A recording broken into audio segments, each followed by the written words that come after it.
Essa reunião foi para detalhar a operação militar no Irã.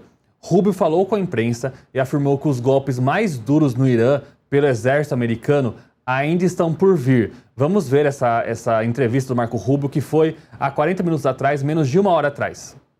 What they are trying to do and have been trying to do for a very long time is build a conventional weapons capability as a shield where they can hide behind. Meaning, there would come a point where they have so many conventional missiles, so many drones, and it can inflict so much damage that no one can do anything about their nuclear program. That is what they were trying to do, is put themselves in a place of immunity where the damage they could inflict on the region would be so high that no one can do anything about their nuclear program or their nuclear ambitions. They are producing, by some estimates, over 100 of these missiles a month.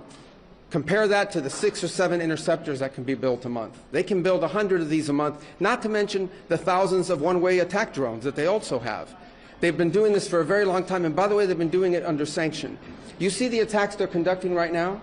They're attacking airports, they're attacking hotels, they're hitting not just military bases, they're attacking our embassies directly, they're attacking facilities that have nothing to do with war or with military, and that's a weakened Iran. That's in Iran despite years of sanction. Imagine a year from now, or a year and a half from now, the capabilities they would have to inflict damage on us. It's an unacceptable risk, especially in the hands of a regime that's run by radical clerics. The Ayatollah was a radical cleric. That entire regime is led by radical clerics who don't make geopolitical decisions. They make decisions on the basis of theology, their view of theology, which is an apocalyptic one. That has to be taken very seriously as well. So that was the purpose for what this operation is all about. That's what it's focused on. As the President said earlier today, it is on or ahead of schedule. I will defer to the Department of War to discuss the progress being made at a tactical level, but it was the right decision and an important decision for the safety and security of the world. Does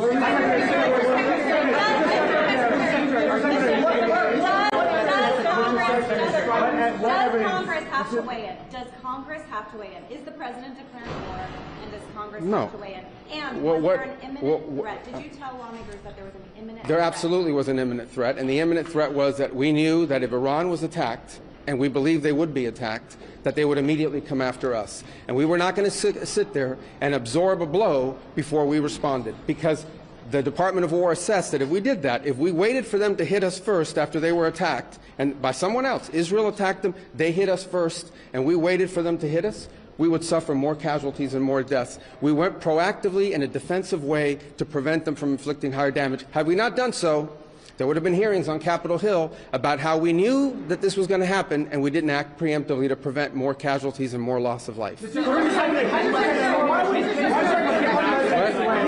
U.S. was forced to strike because of an impending Israeli action? No, two things I would say. Number one is, no matter what, ultimately this operation needed to happen. That's the question of why now. But this operation needed to happen because Iran in about a year or a year and a half would cross the line of immunity, meaning they would have so many short-range missiles, so many drones, that no one could do anything about it because they could hold the whole world hostage. Look at the damage they're doing now. And this is a weakened Iran. Imagine a year from now. So that had to happen. Obviously, we were aware of Israeli intentions and understood what that would mean for us, and we had to be prepared to act as a result of it. But this had to happen no matter what. Secretary, President Trump said overnight that his top choices to now run Iran were killed in the strikes. Does the United States have a firm plan for how they intend to handle this power vacuum in Iran to ensure that an Iron hardliner does not take power? So two things, and two things can be true. Number one is our mission and our focus is the destruction of their ballistic missile capabilities and their ability to manufacture them, as well as the threat posed by their Navy to global shipping. That's our objective. That said, we would not mind, we would not be heartbroken, and we hope that the Iranian people can overthrow this government and establish a new future for that country. We would love for that to be possible. But the objective of this mission is the destruction of their ballistic missile capabilities and of their naval capabilities. Your critics in Congress have said that they should have a role, they should be able to weigh in here, and there are going to be war powers resolutions votes in Congress later this week. Why not notify Congress ahead of this, and does Congress... Well, we did. We notified Congress. I mean, we notified the Gang of Eight. We notified congressional leadership. There's no law that requires us to do that. The law says we have to notify them 48 hours after beginning hostilities. We've done that. I think the notification went today. But we did notify members of Congress in advance. But we can't notify 535 members of Congress. Vote to authorize the war.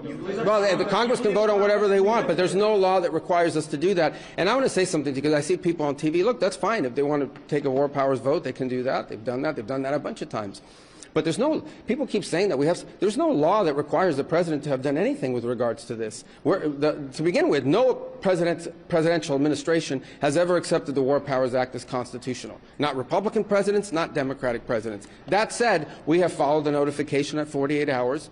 And we're here today. I've done more Gang of Eight briefings than I got in the 4 years that Biden was president and I was a member of the Gang of Eight. All of that said, we've complied with the law 100%.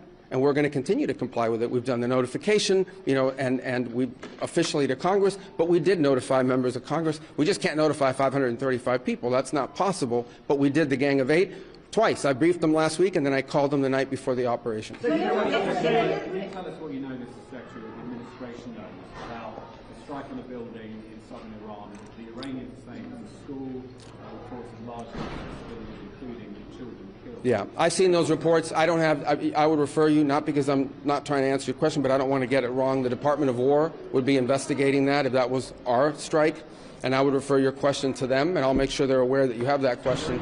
But we'd like to know. Well, clearly the United States would not deliberately target a school. Our objectives are missiles, both the ability to manufacture them and the ability to launch them, and the one-way attract drones. That would be our focus, and that's what we would be focused on. We would have no interest and, frankly, no incentive to target civilian infrastructure. The Iranians are, on the other hand, targeting civilian infrastructure. You guys have seen it. I'm sure you've seen it. They're hitting hotels. They're hitting embassies. They're hitting airports. They're hitting oil infrastructure. Well, it'd be very tragic, but I can't speak to the details behind it because I just don't have it. It would be a tragic outcome if it's happened. I don't have the details as to what led to it. But what is clear is that the United States would not deliberately target a school. They are, on the other hand, deliberately targeting civilians, as you've seen, because you know why? They are a terroristic regime. They sponsor terrorism and they participate in terrorism. And again, a reminder, think about it, okay? This terroristic regime, led by radical clerics, has the ability, potentially, to shut off 20% of global energy. That's the kind of leverage they have because of their Navy. We're going to destroy their Navy. But there is a plan in place. We anticipated this could be an issue, and Secretary Wright and Besson will begin to roll out those steps starting tomorrow to mitigate against the impact that could have. I got to do this briefing, so I got a couple more. Yeah. Well, let me say two things about it. Number one, the President always has the options to undertake whatever operations he decides to do as the Commander-in-Chief.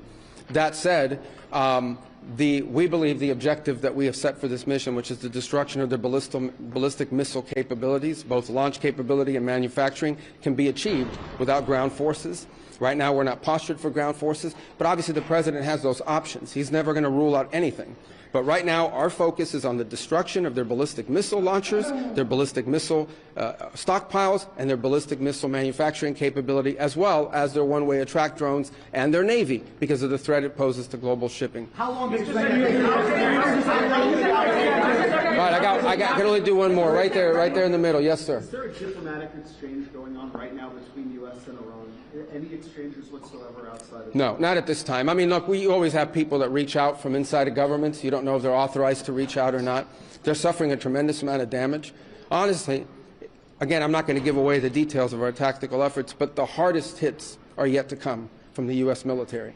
The next phase will be even more punishing on Iran than it is right now. Someone was screaming, how long will it take? I don't know how long it'll take. We have objectives. We will do this as long as it takes to achieve those objectives, and we will achieve those objectives. The world will be a safer place when we're done with this operation. All right? Thank you, guys. Thank you.